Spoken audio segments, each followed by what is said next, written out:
사랑하는 하나님, 감사합니다. 오늘도 우리에게 새날을 허락하시고 이 새벽에 주님께 나와 기도하며 예배하며 시작하게 하시니 감사합니다. 하나님께서 허락하신 이 새날에 하나님 우리를 새롭게 하시는 은혜를 기대하며 나아가게 하옵소서. 이 은혜를 기대하는 이들마다 풍성한 은혜 부어주시고 오늘 하루도 승리하는 삶을 살게 하옵소서. 이 시간 우리 대전중앙교회를 위해 기도합니다.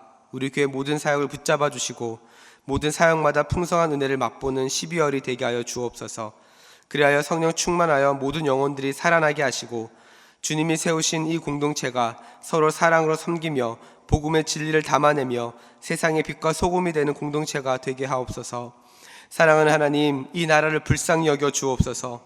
현재 많은 정치적 갈등으로 어려움 가운데 있는 이 나라를 불쌍히 여겨 주시고 모든 갈등은 속히 마무리되고 나라의 지도자들이 올바른 생각으로 결정하며 안전하게 이 나라를 이끌어갈 수 있도록 지혜를 허락하여 주옵소서.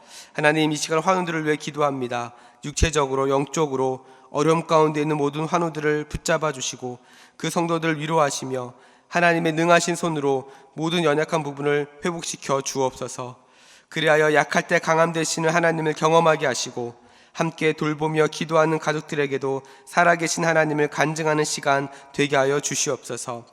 이 시간 함께 말씀을 듣습니다. 말씀을 전하는 자나 듣는 자 모두 이 진리의 말씀 위에 굳게 서게 하시고 하나님의 말씀으로 들리는 은혜를 부어 주옵소서. 그리하여 말씀대로 역사하시는 살아계신 하나님을 매일의 삶에서 만나는 은혜를 허락하여 주옵소서. 이 모든 말씀 거룩하신 예수님의 이름으로 기도하였습니다. 아멘. 우리 시간 함께 하나님 말씀 보겠습니다. 함께 보신 말씀 출애굽기 33장 1절부터 6절까지 말씀입니다. 함께 보신 말씀 출애굽기 33장 1절부터 6절까지 말씀 함께 찾으셔서 저와 여러분이 한 절씩 교독합니다. 제가 먼저 읽습니다. 여호와께서 모세에게 이르시되 너는 내가 애굽 땅에서 인도하여 낸 백성과 함께 여기를 떠나서 내가 아브라함과 이삭과 야곱에게 맹세하여 내 자손에게 주기로 한 그 땅으로 올라가라. 내가 사자를 너보다 앞서 보내어 가나안 사람과 아모리 사람과 헷 사람과 브리스 사람과 히위 사람과 여부스 사람을 쫓아내고 너희를 젖과 꿀이 흐르는 땅에 이르게 하려니와 나는 너희와 함께 올라가지 아니하리니 너희는 목이 곧은 백성인즉 내가 길에서 너희를 진멸할까 염려함이니라 하시니 백성이 이 준엄한 말씀을 듣고 슬퍼하여 한 사람도 자기 몸을 단장하지 아니하니 여호와께서 모세에게 이르시기를 이스라엘 자손에게 이르라. 너희는 목이 곧은 백성인즉 내가 한순간이라도 너희 가운데 이르면 너희를 진멸하리니 너희는 장신구를 떼어내라. 그리하면 내가 너희에게 어떻게 할 것인지 정하겠노라 하셨음이라. 이스라엘 자손이 호렙산에서부터 그들의 장신구를 떼어내니라. 아멘. 할렐루야. 아멘. 오늘도 이 새벽에 또한 주님 앞에 나와 하나님을 예배하는 우리 모든 성도님들 주님의 이름으로 환영하고 축복합니다. 오늘 함께 읽으신 이 말씀을 통해 여러분을 향하신 하나님의 은혜와 뜻이 깨달아지는 시간 되기를 축복합니다. 저는 오늘 함께 읽은 이 말씀 가지고 주님과 관계를 막는 장신구를 떼어내라, 주님과 관계를 막는 장신구를 떼어내라 라는 제목으로 함께 말씀을 나누겠습니다. 오늘 우리가 읽은 이 본문은 하나님께서 모세에게 이제는 시내산을 떠나 가나안으로 다시 출발하라고 하는 말씀을 기록하고 있습니다. 우리가 알다시피 가나안은 하나님께서 이스라엘 백성들에게 허락하신 약속의 땅입니다. 그리고 이 땅은 젖과 꿀이 흐르는 아주 좋은 땅으로 비유를 하고 있죠. 하나님은 이곳을 그냥 알아서 가라고 말씀하지 않으시고 오늘 본문 2절에 보니까 먼저 하나님의 사자를 보내셨습니다. 그리고 가나안 땅에 있는 모든 원주민들까지 쫓아내겠다라고 말씀을 하시죠. 여기까지만 보면 하나님은 왜 이미 잘 살고 있는 그 가나안 원주민을 쫓아낼까 이런 생각이 들 수 있습니다. 이런 하나님이 정말 사랑의 하나님이 맞는가 이런 생각이 들 수 있습니다. 그러나 우리가 알다시피 엄밀히 말하면 이 가나안 땅은 그들의 땅이 아닌 하나님의 땅이죠. 하나님이 만드시고 하나님 창조하신 하나님의 소유인 것입니다. 그런데 이 땅에서 이 가나안 원주민들은 하나님을 섬기는 것이 아니라 우상을 섬기면서 지내고 있었던 거죠. 이 맥락에서 하나님께서는 이스라엘 백성들을 선택하시고 그들을 통해서 제사장 나라가 되게 하셔서 그들을 이스라엘 백성들이 하나님의 말씀을 따라 살아가면 그들을 통해서 하나님의 영광을 드러내기를 원하셨습니다. 그래서 이스라엘 백성들을 통해서 모든 나라들이, 주님을 모르는 모든 이들이 주님께 돌아오기를 하나님은 원하셨던 거죠. 그런데 오늘 본문을 보면 우리의 마음을 조금은 불편하게 하는 구절이 하나 있습니다. 바로 3절 말씀인데요. 이렇게 기록을 하죠. 너희를 젖과 꿀이 흐르는 땅에 이르게 하려니와 나는 너희와 함께 올라가지 아니하리니 너희는 목이 곧은 백성인즉 내가 길에서 너희를 진멸할까 염려함이니라 하시니. 이 구절에서 우리의 눈을 사로잡는 표현이 하나 있습니다. 바로 나는 너희와 함께 올라가지 않겠다라는 표현입니다.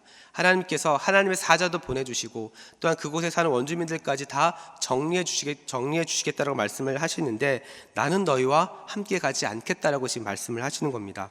여러분, 우리가 알다시피 이스라엘 백성들의 출애굽이 어떻게 이루어졌습니까? 하나님이 이스라엘 백성들의 신음소리를 먼저 들으셨습니다. 그리고 하나님은 모세를 부르셨고 그 모세를 지도자를 세우셔서 이 출애굽이 시작이 되었습니다. 그러니까 하나님으로부터 시작이 되었기 때문에 하나님께서 끝까지 책임져 주셔야 되는 거 아닙니까? 그리고 또한 오늘 보면 1절에 보니까 하나님께서 모세에게 내가 애굽 땅에서 인도하여낸 백성이라고 말씀을 하십니다. 하나님이 인도하신 것이 아니라 모세에게 모세 너가 애굽 땅에서 탈출시킨 백성이라고 말씀을 하시는 거죠. 이 말을 들었던 모세는 어떤 마음이 들었을까요? 그냥 문자로만 보면 아마 황당했을 겁니다. 호렙산에서 모세를 부르실 때 자신은 못하겠다라고, 자신은 자신이 없다라고 여러 번 거절을 했었죠. 하지만 하나님의 계속적인 부르심 덕분에 모세는 순종하는 마음으로 이 하나님 뜻에 순종했습니다. 그런데 갑자기 너가 애굽에서 인도하여낸 백성이라는 말을 들었을 때 아마 모세 입장에서는 갑자기 마음이 조금은 어려웠을지도 모르겠습니다. 그런데 여러분, 하나님께서는 괜히 이런 말씀을 하시는 게 아니죠. 하나님께서 이런 말씀을 하신 이유가 무엇입니까? 오늘 보면 3절 후반에 이렇게 이야기하죠. 내가 길에서 너희를 진멸할까 염려함이니라. 여러분, 하나님께서 이렇게 말씀하신 이유가 무엇입니까? 하나님께서 악의적이거나 화가 나셨기 때문이 아닙니다. 오히려 내가 길에서 너희를 진멸할까 염려함이라. 하나님께서는 이스라엘 백성들 지금 걱정하고 계시는 겁니다. 다시 말해서 하나님의 거룩하심을 생각했을 때 하나님의 임재가 지금 이스라엘 백성들에게 임하면 그것이 오히려 이스라엘 백성들에게 위협이 될 수 있다는 거죠. 그래서 5절 말씀을 보면 한순간이라도 임재하면 진멸하게 될 것을 말씀을 하고 계십니다. 이런 맥락에서 보면 하나님의 임재를 거두어 가시는 것은 이스라엘 백성들 입장에서는 오히려 더 좋은 것이라고 볼 수 있습니다. 왜냐하면 잠시나마 목숨을 이어갈 수 있기 때문이죠. 하지만 이것은 겉으로만 보기에 좋을 뿐 이스라엘 백성들이 지금 모르고 있는 겁니다. 우리가 앞에서 보았던 것처럼 이스라엘 백성들은 이미 앞에서 금송아지를 만들며 하나님 앞에 우상 숭배를 했습니다. 그리고 이들의 이스라엘 백성들의 영적인 상태도 지금 온전하지 못했죠. 그래서 오늘 본문은 이스라엘 백성들을 향해서 무엇이라고 말합니까? 목이 곧은 백성이라고 말합니다. 목이 곧은 백성이라고 두 번이나 말씀을 하시면서 지적을 하고 계시죠. 우리가 알다시피 목이 곧았다라고 하는 것은 그들의 교만함, 오만함을 이야기를 하고 있는 겁니다. 자, 그런데 여러분, 오늘 본문의 이러한 이스라엘 백성들의 영적인 상태가 사실 우리가 참 비슷하지 않습니까? 오늘 본문에서 이스라엘 백성들이 하나님의 임재를 누리지 못하는 것은 하나님께서 이스라엘 백성들에게 화를 내시는 것이 아니라 이스라엘 백성들의 그 영적인 상태가 하나님의 임재를 지금 받아들이지를 못하고 있는 겁니다. 이런 맥락에서 보면 우리도 이와 비슷할 때가 있다는 거죠.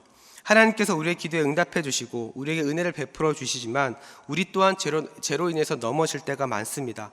이스라엘 백성들이 금송아지 우상을 만드는 것처럼 우리도 하나님 앞에서 하나님이 인도하신 인생이 아니라 돈이 우리의 인생을 인도하고 명예가 우리의 인생을 인도하고 성공이 우리의 인생을 인도하는 그런 보이지 않는 우상들에 이끌려서 살아갈 때가 많이 있는 거죠.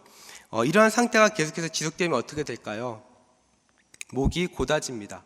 그래서 교회에 와서 예배는 드리지만 하나님의 임재를 누리지를 못하게 되는 겁니다. 은혜를 누리지 못하면요, 말씀에 순종하기도 어렵게 되죠. 그렇다면 이 상황에서 오늘 본문을 통해서 발견할 수 있는 해결책이 무엇일까요? 가장 먼저 우리 자신의 잘못된 상태에 대해서, 우리의 죄에 대해서 철저하게 후회하는 마음이 우리 가운데 있어야 합니다. 오늘 보면 4절을 보니까 이렇게 이야기합니다. 백성이 이 준엄한 말씀을 듣고 슬퍼하여 한 사람도 자기의 몸을 단장하지 아니하니. 이스라엘 백성들은 이 하나님의 말씀을 듣고 어떻게 해야 합니까? 슬퍼했다라고 이야기를 합니다. 하나님께서 함께하지 않으신다는 이 말씀과 그 원인이 자신들에게 있다는 것을 알게 되고 슬퍼했다라고 이야기하면서 자기 몸을 단장하지 아니하였다라고 성경은 말합니다. 여기서 말하는 이 슬퍼했다는 것은 단순히 그냥 후회했다는 것이 아닙니다. 이것은 마치 장례식장에서 사랑하는 사람을 떠나보낼 때 그 겪는 아픔이라고 볼 수 있습니다. 그만큼 애통하는 마음이 있었던 거죠.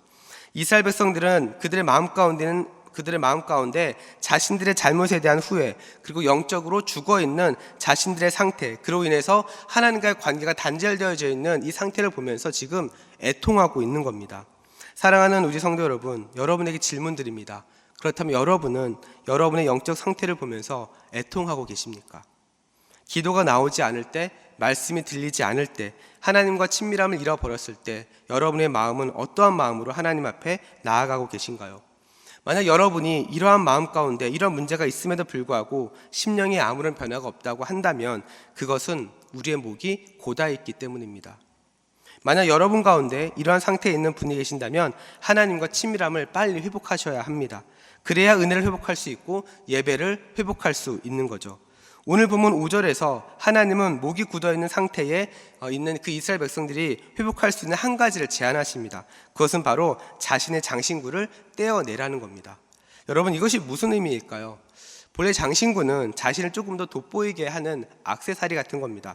그런데 오늘 본문에서 말하는 장신구는 또 다른 의미가 있는데 그것은 무엇이냐면 우상 숭배자들이 제사를 목적으로 몸에 달기도 했던 것이 바로 이 장신구입니다. 그러니까 이런 맥락에서 장신구는 우상 숭배와 관련이 있다고 볼 수 있는 거죠. 이것을 빼라고 하는 것은 몸에 있는 모든 우상 숭배의 흔적을 다시 다 제거하고 하나님 앞에 회개하면서 겸손하게 나오라는 것입니다. 다시 말해서 우리 안에 있는 모든 우상의 흔적들을 다시 다 제거하고 겸손하게 하나님 앞에 나올 때 우리는 다시 한번 하나님과 친밀함을 회복할 수 있게 되는 겁니다. 그래서 오늘 본문에 하나님은 이스라엘 백성들의 행동을 보면서 너희들이 어떻게 할지를 보고 내가 결정하겠다라고 말씀을 하십니다. 다시 말해서 관계 회복에 대한 여부를 지금 열어두신 것이죠. 너희들이 잘못했으니, 너희들이 우상을 섬기고 너희들의 목이 고다 있으니 나는 너희와 함께하지 않겠다. 나는 너희들을 더 이상 책임지지 않겠다. 너와 나는 이제 끝났다라고 말씀을 하시는 것이 아니라 이 말씀을 하시면서 다시 한번 그 관계의 회복에 대한 여부를 열어두고 계시는 겁니다. 그런데 여러분, 더 큰 은혜는 무엇인 줄 아십니까? 지금 하나님과 우리와의 관계 안에서는 이 관계의 여지를 열어두지 않으시고 그냥 완벽하게 열어두셨습니다. 하나님께서 우리를 대하실 때에는 내가 너희를 어떻게 하는지 보고 결정하겠다가 아니라 우리가 어떻게 하든지 간에 우리가 주님 앞에 나오기를 우리 하나님은 기다리고 계신다는 거죠. 왜냐하면 예수 그리스도께서 하나님과 우리 사이에 화목제물이 되어주셨기 때문입니다. 그래서 우리가 해야 할 것은 하나님과의 관계를 가로막는 요소를 발견하고 우리가 하나님 앞에 날마다 회개함으로 나아가는 것입니다. 그래서 이 회개는 단순히 죄송합니다, 제가 잘못했습니다가 아니라 오늘 본문의 4절의 이 말씀처럼 자신의 죄에서 애통하면서 모든 우상의 흔적을 지워버리고 죄로부터 돌이키는 것을 이야기를 하는 거죠. 이것을 우리가 행하면서 주님 앞에 나아갈 때에 우리 주님은 언제든지 우리를 기다리고 계십니다. 하나님은 언제든지 우리와 친밀함을 갖기를 원하시는 거죠. 사랑하는 우리 성도 여러분, 여러분 안에 있는 이 하나님과 친밀함을 방해하는 모든 장신구를 떼어버리는 그 믿음의 결단이 있기를 주님의 이름으로 축복합니다. 그래서 이 새벽에 여러분 안에 있는 모든 죄의 흔적이 다 지워지고 다시 한번 하나님 앞에 회개함으로 나아가는 모든 자리마다 하나님과 친밀함이 회복되어지는 인생이 되기를 주님의 이름으로 축복합니다. 그래서 오늘도 여러분의 인생을 인도하시고 여러분의 인생을 붙드시고 여러분을 승리의 길로 인도하시는 그 하나님을 기대하면서 나아가는 그런 은혜로 시작하는 하루가 되기를 주님의 이름으로 축복합니다. 우리 지금 함께 기도하며 나아가겠습니다.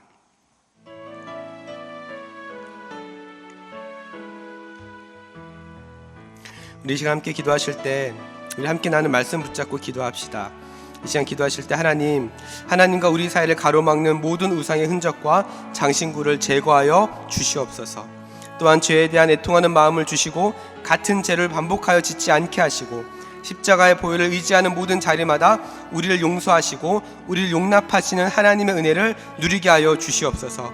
그리하여 우리의 인생을 인도하시는 하나님의 뜻 앞에 순종하게 하시고 날마다 우리 삶 속에서 일하시는 하나님을 경험하게 하여 주시옵소서. 또한 계속해서 기도하실 때 이 나라와 민족을 위해서 함께 기도합시다. 무엇보다 이 나라의 위정자들을 붙잡아 주시고 인간적인 욕심으로 인한 정치가 아니라 국민을 먼저 생각하는 정치가 되게 하여 주시옵소서. 우리나라에 있는 모든 숨겨져 있는 신실한 그리스도인들을 세워주시사 정치, 경제, 사회 모든 분야가 성경적 가치관이 세워지는 은혜가 있게 하여 주시옵소서. 또한 계속해서 기도하실 때 이제 12월이 얼마 남지 않았습니다. 하나님 2024년에도 지금까지 인도하신 하나님 앞에 감사하며 나아가게 하여 주시고 2025년 새롭게 시작하시는 하나님의 놀라운 은혜를 기도하며 기대하며 나아가게 하여 주시옵소서. 또한 계속해서 우리 교회 파송 선교사님들을 위해서 기도해 주시고 그분들의 사역과 가정을 위해서도 함께 기도해 주시기 바랍니다. 이 시간 이와 같은 기도 제목 가지고 기도하실 때 우리 주님 이름 한번 부르고 합심으로 기도하며 나아갑니다.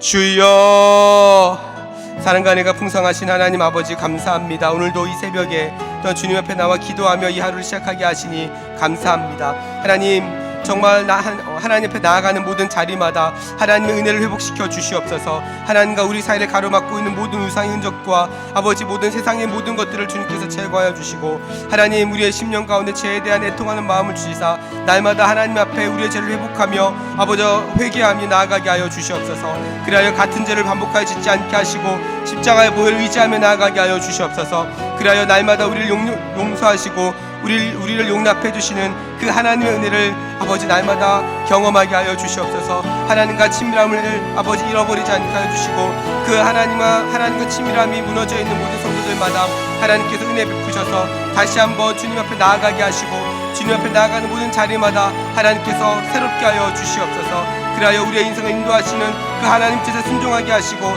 날마다 우리의 삶 속에서 일하시는 그 하나님의 놀라운 손길들을 경험하게 하여 주시옵소서. 하나님 아버지, 이 시간 이 나라와 민족을 위해 기도합니다. 무엇보다 이 나라의 위정자들을 붙잡아 주시고 인간적 욕심으로 정치를 하는 것이 아니라 아버지 국민을 먼저 생각하고 아버지 정말 성경적 가치관이 세워지는 아버지 이 나라가 되게 하여 주옵소서. 그리하여 우리나라에 있는 숨겨져 있는 많은 신실한 그리스도인들을 세워주시사 정치, 경제, 사회, 문화 모든 분야가 성경적 가치관으로 세워지는 은혜가 있게 하여 주시옵소서. 하나님, 이제 12월이 얼마 남지 않았습니다. 2024년도 지금까지 인도하신 하나님 앞에 감사하며 아버지 다가오는 2025년을 아버지 새롭게 하나님을 기대하며 아버지 하나님 역사를 사모하며 나아가는 은혜를 우리 가운데 허락하여 주시옵소서. 그리하여 정말 새롭게 일하신 하나님, 정말 또한 더 크게 놀랍게 우리를 만나주시고 우리를 회복시켜 주시는 그 하나님의 은혜를 붙잡고 아버지 나아가는 우리 모든 성도들 될 수 있도록 인도하여 주시옵소서. 하나님, 우리 교회 파송 선교사님들을 붙잡아 주시고 아버지 그분들의 모든 사역과 그 가정을 붙잡아 주옵소서. 복음이 전해지는 곳마다 아버지 영혼들이 살아나게 하시고 복음이 전해지는 곳마다 교회가 세워지게 하여 주시며 아버지 하나님, 복음이 전해지는 곳마다 하나님의 나라와 하나님의 뜻이 드러나는 시간들 되게 하여 주시옵소서. 그래서 날마다 아버지 하나님 일하심을 고백하게 하시고 함께 기도하며 동역하는 우리 모든 성도들에게 살아계신 하나님의 놀라운 은혜가 전해지게 하여 주시옵소서. 그렇게 다시 하나님을 기대합니다. 주님 붙잡아 주시옵소서. 주님, 우리 시간 계속해서 합심으로 기도하며 나아갑니다. 매주 목요일은 특별히 전도 및 선교 사명을 위해서 기도하는 날입니다. 이 시간 기도하실 때 주여 우리 위에 아버지의 마음을 부어주시사 많은 영혼을 구원하게 하여 주시옵소서. 우리 교회가 돕고 있는 파송 및 후원 선교사들의 그 가정과 사역을 위해 은혜를 내려 주옵소서. 우리 교회가 선교적 교회로 전도와 선교의 사명을 잘 감당할 수 있도록 성령의 기름을 부어 주옵소서. 또한 계속해서 우리 담임 목사님을 위해서도 기도해 주시고 함께 동역하시는 장로님들과 교육자들이 사랑으로 하나 되어 온 교회가 성령으로 충만한 가운데 부흥의 역사를 이루게 달라고 이 시간 전도와 선교 사명을 위해서 합심으로 기도하신 후에 자유롭게 기도하시면 되겠습니다. 이 시간 기도하실 때 먼저 저를 따라해 주시기 바랍니다. 주여 아버지의 마음을 주옵소서. 주여 아버지의 마음을 주옵소서. 우리 시간 다시 한번 주님 이름 간절하게 부르고 합심으로 기도하며 나아갑니다. 주여, 사랑과 은혜가 풍성하신 하나님 아버지, 이 시간 계속해서 기도하며 나아갑니다. 이 시간 전도와 선교 사명을 위해서 기도합니다. 하나님, 무엇보다 우리 대전중앙교회를 붙잡아 주시고 하나님, 우리 교회